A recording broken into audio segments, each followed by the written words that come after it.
अस्सलाम वालेकुम। प्रोग्राम 10 में खुश आमदीद। मैं हूं इमरान सुल्तान। आज की बड़ी खबर DGISPR लेफ्टिनेंट जनरल अहमद शरीफ चौधरी की न्यूज़ कॉन्फ्रेंस, जिसमें उन्होंने मुल्क में जारी दहशतगर्दी की लहर और इसकी कमर तोड़ने के लिए मुसल्लह अफवाज की हिकमत अमली और दहशतगर्दी को जड़ से उखाड़ने के अज़्म का इजहार किया। 2 घंटे से ज़ायद तवील उनकी ये न्यूज़ कॉन्फ्रेंस, जिसमें बलूचिस्तान और खैबर पख्तूनख्वा में दहशतगर्दी के वाक़यात और ऑपरेशंस पर आदाद शुमार पेश किए, साथ ही साथ उन अवामिल की तरफ भी रोशनी डाली जो दहशतगर्दी के खात्मे में रुकावट है, चाहे वो दाखिली महाज पर हो या खारजी महाज पर। उन्होंने अफगानिस्तान में भारत किस तरह से अपनी प्रॉक्सीज को इस्तेमाल कर रहा है पाकिस्तान के खिलाफ, इसके ऊपर भी बात की, और साथ ही साथ पाकिस्तान में उनके जो सहूलतकार हैं वो कितनी बड़ी रुकावट इस वक्त है। साथ ही साथ उन्होंने नजरसानी शुदा नेशनल एक्शन प्लान के ऊपर अमल दरामद क्यों नहीं हुआ, ये सवाल भी सामने रखा। शिकवा किया खैबर पख्तूनख्वा के जुडिशल सिस्टम से। उसके साथ साथ ये बात भी कही कि CTD को मजबूत क्यों नहीं बनाया गया, और इस वक्त ऑपरेशंस पर मन घड़त बयानिया जो बनाया जा रहा है उसके ऊपर भी तनकीद की, और कहा कि क्यों बात की जाए उन लोगों से जो पाकिस्तान के मासूम शहरियों को दहशतगर्दी जो है उनके ऊपर इम्पोज कर रहे हैं। उन्होंने आज की अपनी इस न्यूज़ कॉन्फ्रेंस में जनरल फैल्स के फील्ड जनरल कोर्ट मार्शल के ऊपर भी बात की और कहा कि इंतहाई हसास मामला है और इसमें जल्दबाजी नहीं की जाएगी किसी भी सूरत की। साथ ही साथ ये भी कहा कि 9 मई का जो वाक़या है ये फ़ौज का नहीं बल्कि पाकिस्तान की आवाम का मुकदमा है, और हर सूरत 9 मई के ज़िम्मेदारों को कैफर किरदार तक पहुँचाया जाएगा। ये भी कहा कि ऐसी हुकूमत जो रियासत के ख़िलाफ़ हो किसी सूरत कबूल नहीं की जाएगी। इसकी पॉलिटिकल इम्प्लिकेशंस क्या। खैबर पख्तूनख्वा में अली अमीन गंडापुर के रेजिग्नेशन के बाद सुहेल आफरीदी की नई हुकूमत जो बनने जा रही है, जो PTI चाह रही है, उसके हवाले से इसके ऊपर भी बात करेंगे। और साथ ही साथ उन्होंने ये भी कहा कि इसी जमहूरी निज़ाम में बेहतरी से मुल्क आगे बढ़ेगा। इन तमाम चीज़ों को मैं डिस्कस करूंगा अपने गेस्ट पैनल से। इस वक्त प्रोग्राम में हमारे साथ मौजूद हैं फरजाना अली, ब्यूरो चीफ हैं पेशावर की। इस न्यूज़ कॉन्फ्रेंस में आज मौजूद थी। फरजाना, आपका बहुत शुक्रिया। और साथ ही साथ सीनियर तजज़ियाकार माजिद निज़ामी साहब भी हमारे साथ मौजूद हैं। निज़ामी साहब, आपका भी बहुत शुक्रिया।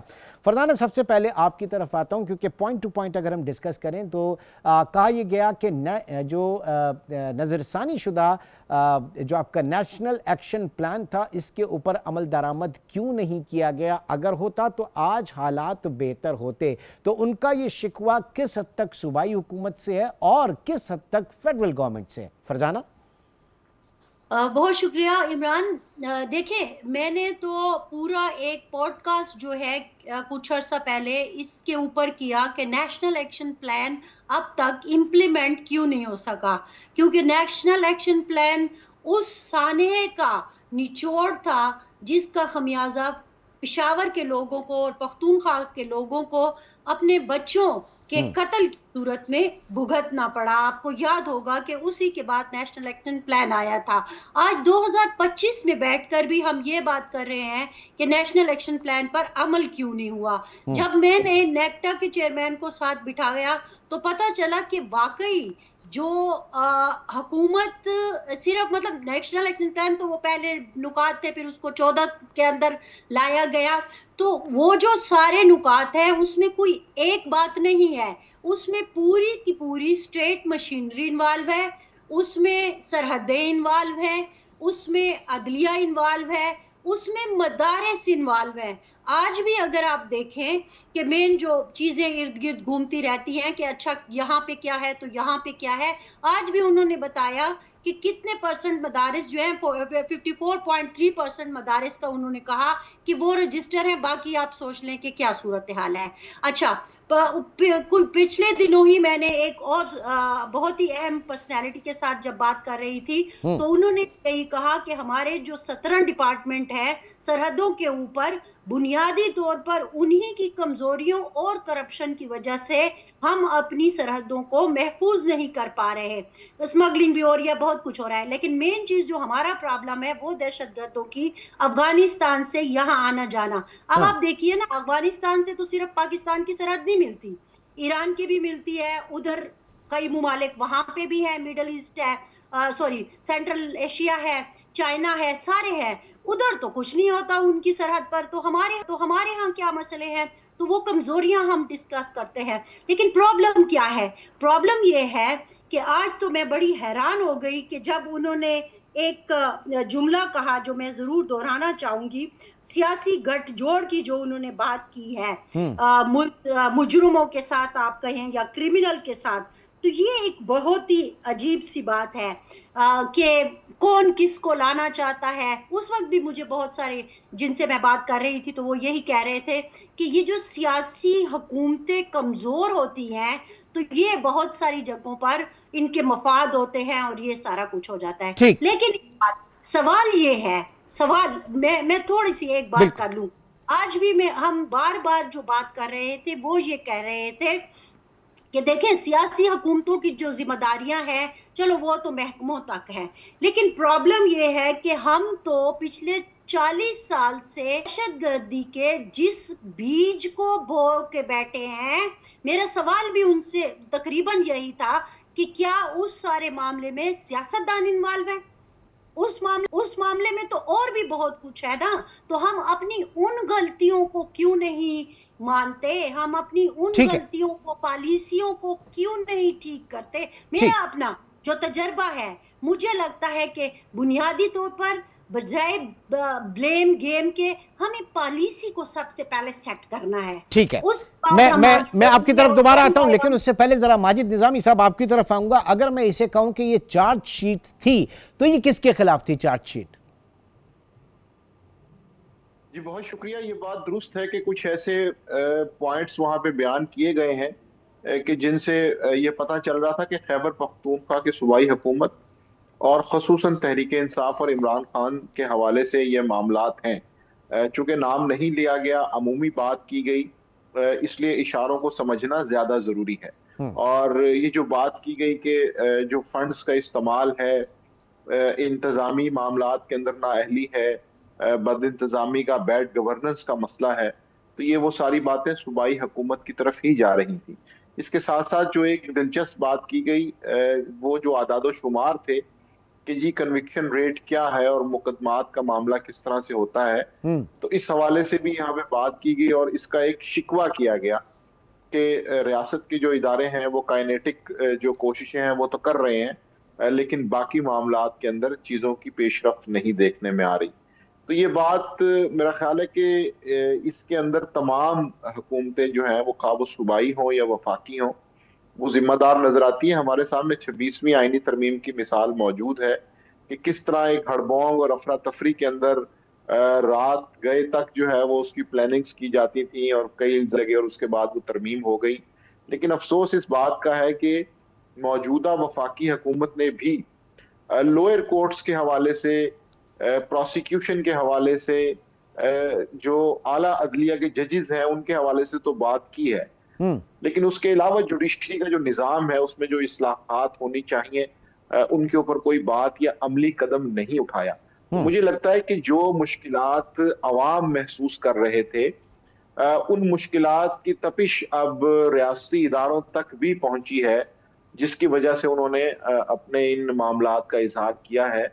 और ये बात दुरुस्त है कि अगर इस हद तक अंदाजा हो चुका है तो हो सकता है इस हवाले से कोई कानून साजी हो और उसके अंदर अवाम की मुश्किलात में भी कमी आए, क्योंकि अवाम अदालतों में रोजाना जिन मुश्किलात का शिकार होते हैं, अब चूंकि रियासत को उनका अंदाजा हुआ है तो इसलिए रियासत की जानिब से भी इसके ऊपर एक रद्द अमल आया।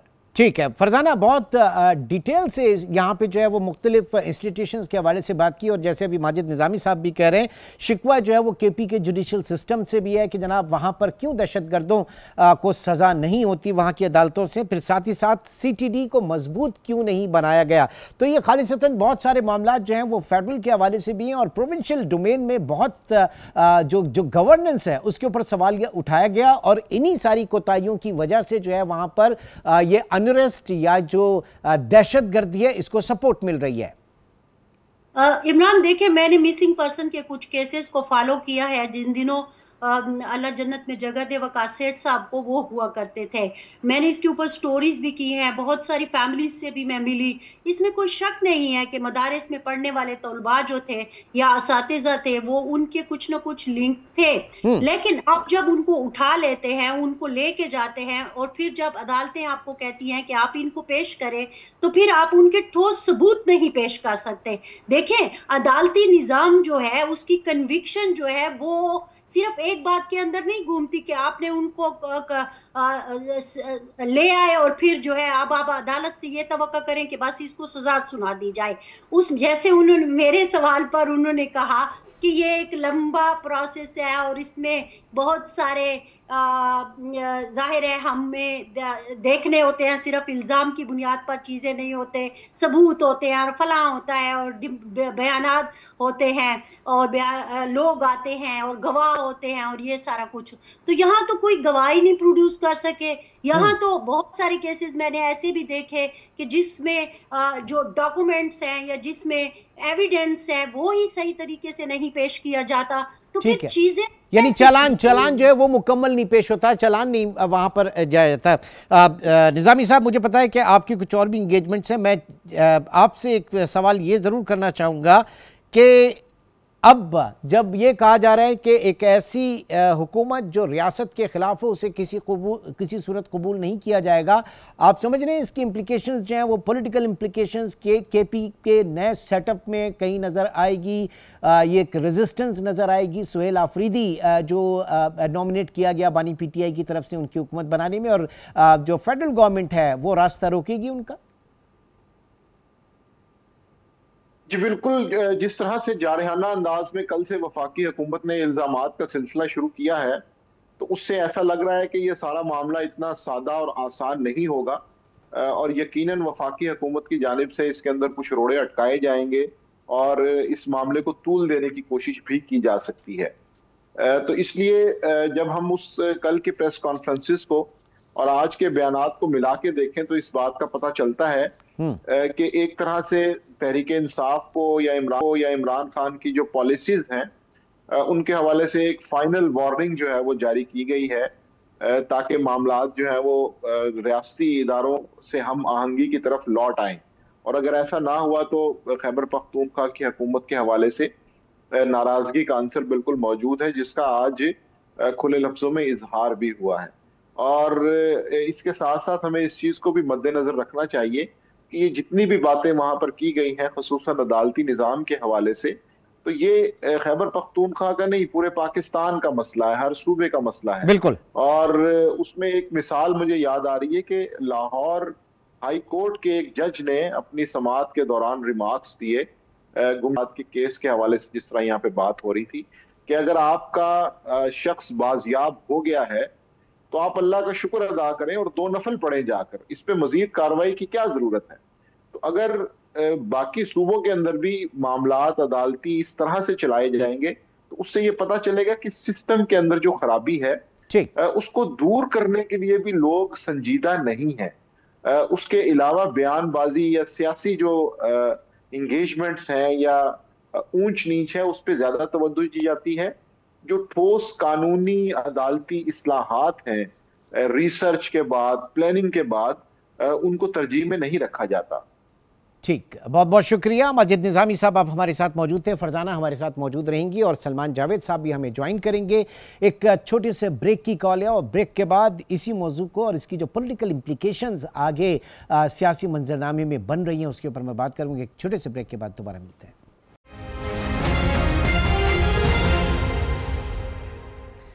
Welcome back. Farzana Ali bureau chief आज न्यूज़ भी हमारे साथ मौजूद हैं और तजियाकार सलमान जावेद साहब ने भी हमें ज्वाइन किया। जावेद साहब बहुत शुक्रिया आपका। आज DGISPR की न्यूज़ कॉन्फ्रेंस जिसमें उन्होंने बड़े इख्तिसार के साथ और बाद में भी डिटेल में सारी चीज़ें बताई कि क्यों पाकिस्तान में ये जो दहशतगर्दी की लहर है ये पनप रही है और इसका कला-क़ुबा करने के लिए क्या तैयारियां की जा रही हैं, किन लाइंस के ऊपर जाया जा रहा है। तो ये जो सिस्टम में लूप होल्स की जो बात की, आप किस तरह से देख रहे हैं इसे? जो उन्होंने बात की है वो कुछ उन्होंने इको की है बात या रेजोनेट किया उस चीज़ को, जो कि ख़ुद उन्होंने भी जिस चीज़ की तरफ इशारा किया कि जो फील्ड मार्शल साहब हैं उन्होंने किसी एक महफिल में ये बात कही थी कि जो गवर्नेंस के जो लूप होल्स हैं उसका जो गैप है उसको हम अपने खून से जो है वो फिल कर रहे हैं। कुछ हद तक उनकी बात जो है ज़ाहिर है वो इस लिहाज से ठीक भी है। ऑब्वियसली इसके बहुत सारे पॉलिटिकल एंगल्स भी हैं, इसके बहुत सारे जो हैं वो सिक्योरिटी एंगल्स भी हैं, लेकिन जहाँ तक बात है कि गवर्नेंस का जो मामला है, क्योंकि मिस फरजाना खुद उस सूबे से ताल्लुक़ रखती है, मेरा भी बहुत आना जाना लगा रहता है वहाँ पर। मेरे घर से तकरीबन सिर्फ 2 घंटे की ड्राइव पर है पेशावर जो है। तो वहाँ पे पिछले 13 साल के अंदर या आप कह लें 12 साल के अंदर, जब से पीटीआई की गवर्नमेंट है वहाँ पर, मुझे याद है कि मैं एएनपी के दौरे हुकूमत में जब वहाँ पे गया था और अभी के दौरे हुकूमत में जाता हूँ तो मुझे कुछ ख़ास फ़र्क नज़र नहीं आता, सिवाय चंद एक इंफ्रास्ट्रक्चरल डेवलपमेंट्स के।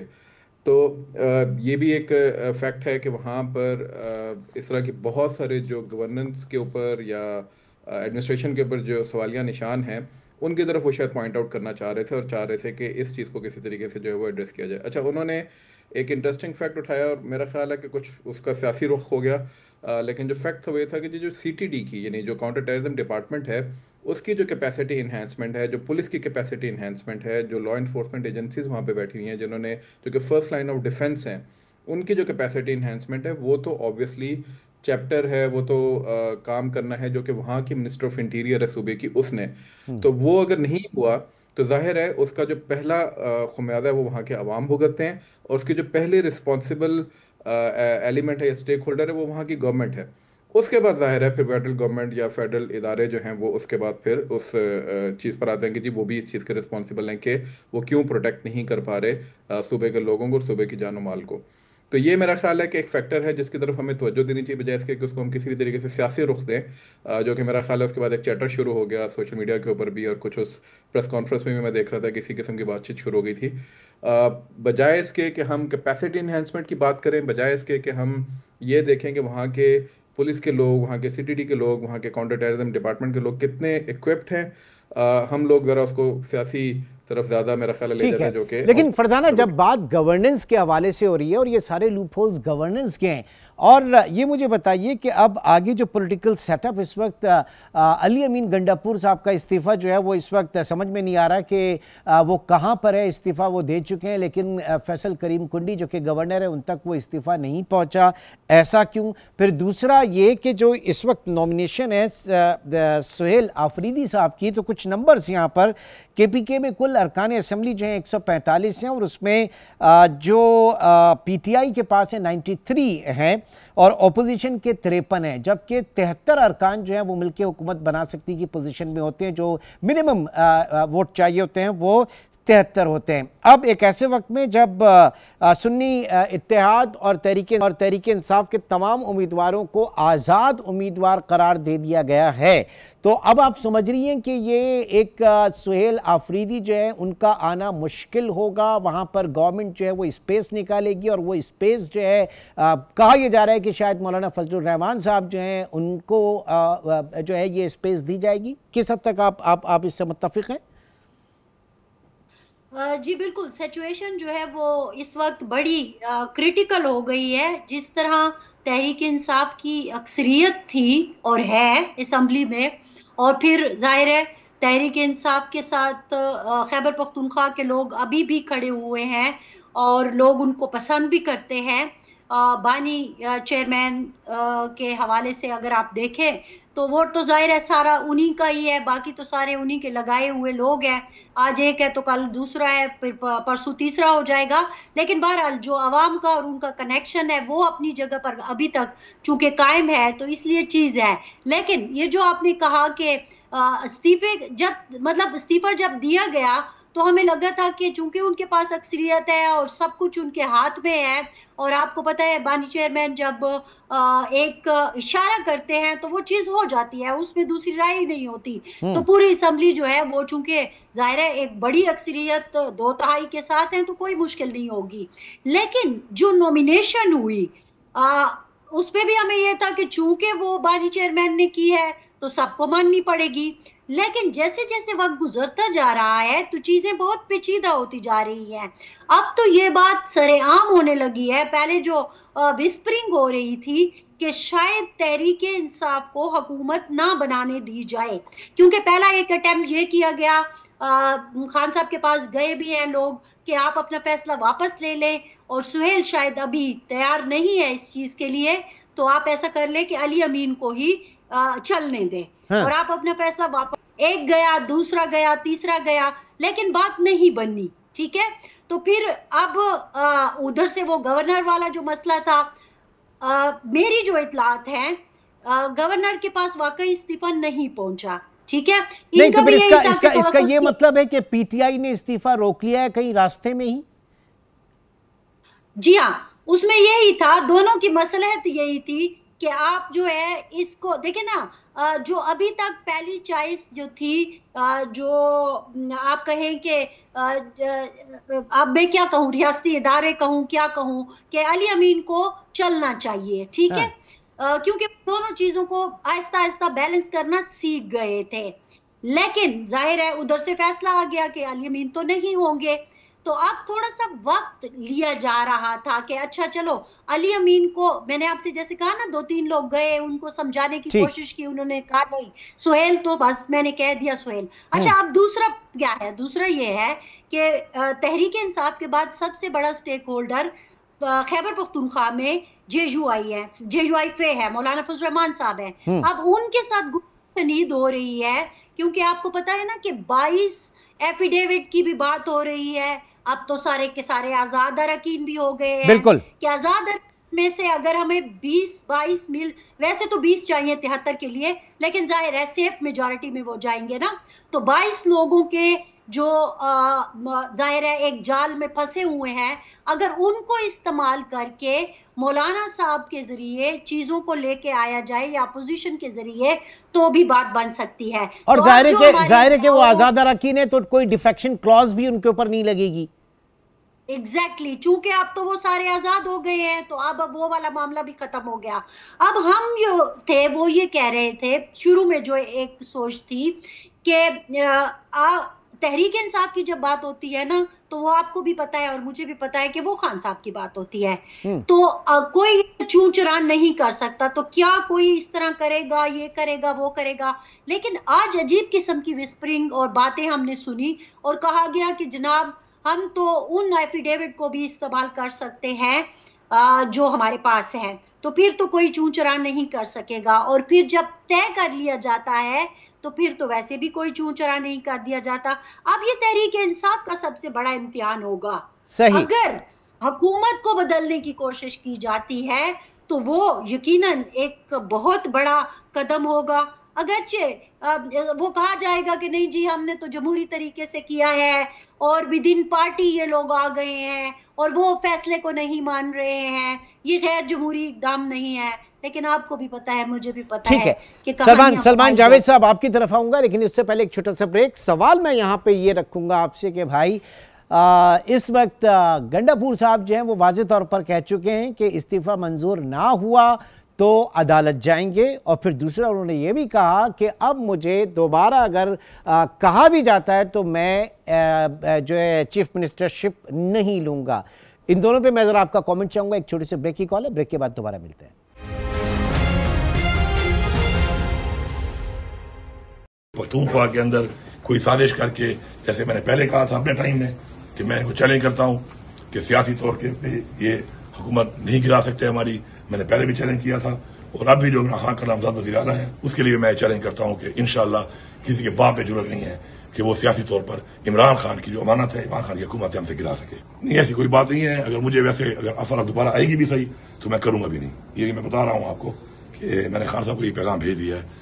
अली अमीन गंडापुर अपनी पूरी कमिटमेंट बानी पीटीआई के साथ और पार्टी के साथ शो कर रहा है, लेकिन असल इम्तिहान अब पीटीआई का होगा। जी सलमान जावेद साहब, क्या सूरत हाल आप देख रहे हैं आगे बनती हुई?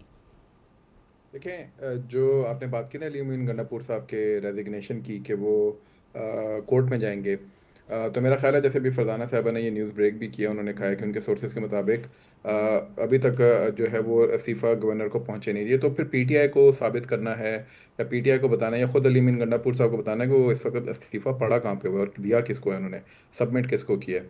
उसके बाद फिर उसके एक्सेप्टेंस या नॉन एक्सेप्टेंस की बात होती है।